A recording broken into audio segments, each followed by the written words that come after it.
Hey everyone, and welcome to the first webinar of 2019 for the Tourism Development Authority. If you don't know me, I'm Melanie Black and I'm our Communications Coordinator.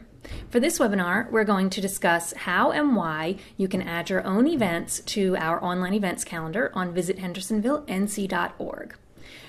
This is more of a beginner video, so if you consider yourself more advanced, you don't have to stick with us unless you'd like the refresher, but keep in mind we will have videos as well as lunch and learns that will be more for advanced people in the future. We'd like to do a mix of beginner and advanced level videos.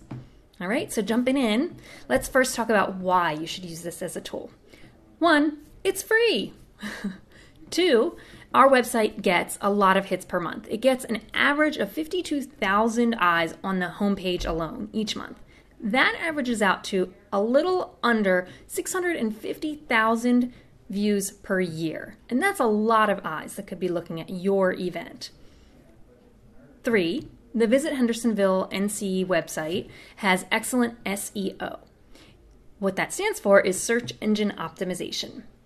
If you're not familiar with what that means is our website is optimized so that it will rank highly with Google, meaning that if somebody searches for Hendersonville or an event in Hendersonville, our website is likely to be one of the top websites that comes up for the options. So for instance, if they are searching for 5Ks in Hendersonville and your event is a dog-friendly 5K in Hendersonville or even near Hendersonville, it's likely to be in honestly one of the top 3 events that comes up.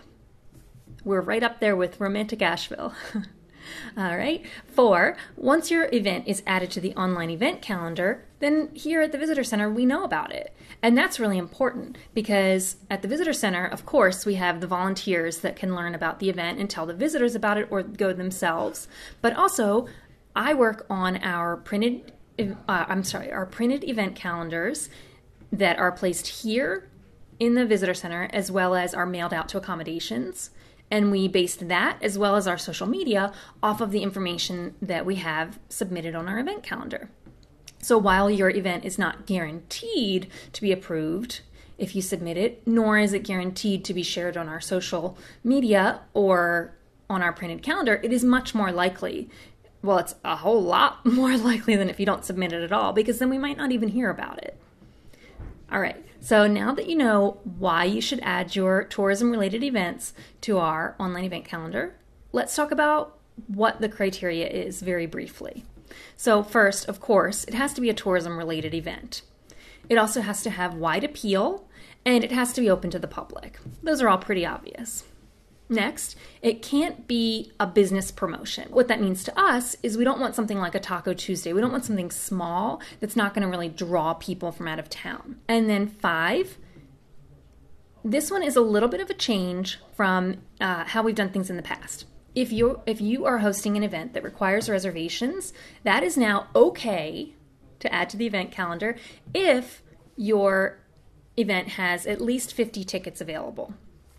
So the reason that we've made this change is because a lot of people will plan their vacation by looking at our website in advance, but a lot more people will see it when they're already here in town. So when we talk about events, when we promote them, we don't want to be promoting events that are already sold out because that doesn't look good on us. And it's also a waste of your time to submit an event if you know it's going to sell out, and a waste of our time to talk about it if no one can actually buy tickets for it still.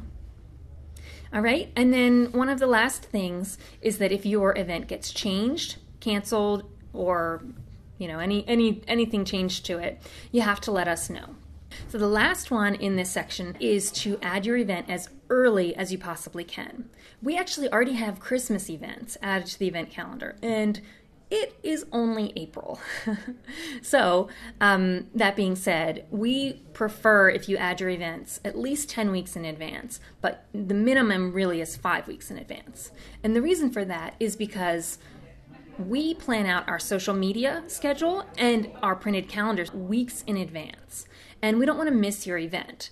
And also, the person who approves those events once they are submitted may or may not be here and may or may not have something else going on. So we want to be able to take our time with looking at the events and approving them and knowing about them so we can add them to our calendar of things to promote. So now we're going to switch gears a little bit, and I'm going to show you my screen, and we'll go through very briefly the steps of how to actually add your own event. All right? Okay, so you'll want to start by going to visithendersonvillenc.org in any browser. I'm in Safari and I'm on a Mac, but you can use Chrome, you can use Firefox, you can even use your smartphone. And then what you'll do is you'll come to the top here where the Activities tab is, and you can do it two ways. You can either click on Calendar of Events, which will take you to the actual calendar. And I just wanted to show you this very quickly as well to show you what it will look like. And I also wanted to point out one reason to add your event as early as possible to the event calendar is because we've actually been told by a lot of media that they utilize our calendar so that they can know what's going on, so they, the media, can plan their schedule. So that's very important if you would like to get any media coverage at your event. If that's added as early as possible, then you are more likely to get media coverage of your event.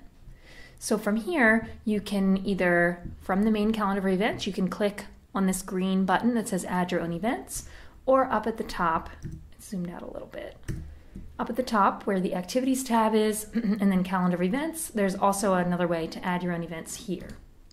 You click on that, and then you'll find the form, and it's very self-explanatory, very easy to use, so I will just go through this very briefly. Here at the top, you have the criteria for submitting events that we briefly discussed earlier. You can click on that to get a more detailed list of the criteria. And then moving down, we have the event title. You'll want to make this as short and sweet as possible. This will become your URL or your link on our website. So if you choose to use that link for anything, or if we or if the media choose to use it for anything, you want that to be as short as possible.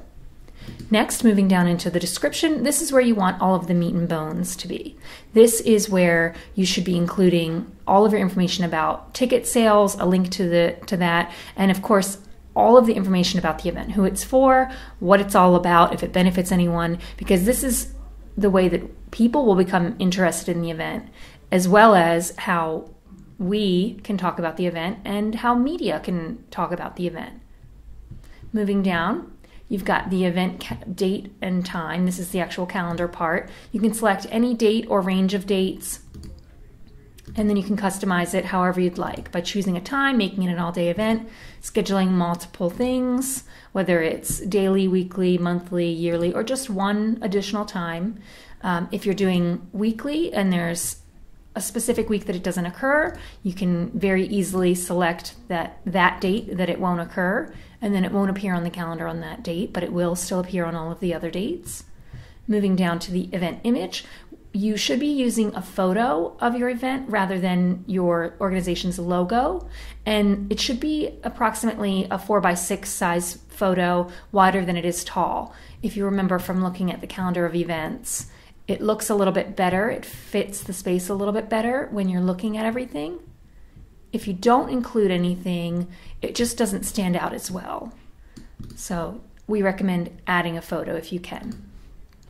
Moving down to the event tags. This, you cannot type in new tags. You have to select from what's already there, but you can select as many as possible. And then what this does is it groups events that are similar in some way. Whether it's a concert or a 5K, it may recommend your event on a similar event page on our website. Moving down to the venue details, you'll want to include all of this information that you can, and it may be the same information as your organizer details. If that is the case, for example, if you are at the Playhouse or something like that, where your organization and your venue are the same, you don't have to include the organizer details. Otherwise, you do need to include both the venue and the organizer details so that the people that are interested in attending the event have all of that information at their disposal. And they don't have to do any digging to find out exactly where it's located or when or how to get in contact if they have questions. Moving down to the event website. For this, it can link to either your Facebook event page or to your organization's website, but you don't want to link it to your main homepage of your website. You should link it to a page specific to this event. Once again, you don't want the potential visitor or media to have to be doing a lot of digging to find the information about the event. And then finally, the event cost here. You may have already included that at the top of the page in the event description, but if you include it in here, it will also appear at the very top in bold on the event page itself. Actually, I can show you an example. This is an upcoming event this weekend, and you'll see it shows the cost right at the top there.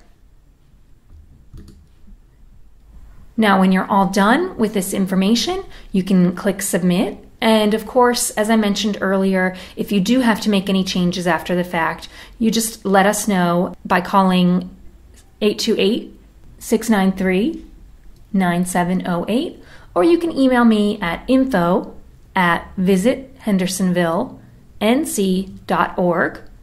And then just one other little note before we wrap up is that there are many other calendars like ours throughout the area that you're recommended to add your events to those as well, including Our State Magazine, Bold Life Magazine, and then of course a few of the local radio and TV stations have calendars like these as well. And many of them are similar format or are just as easy to add your events to. And they're easy, free ways to get your word out about your event. So let me know if you have any questions. We're always happy to help, and we hope that this video itself did help. Have a great rest of your day.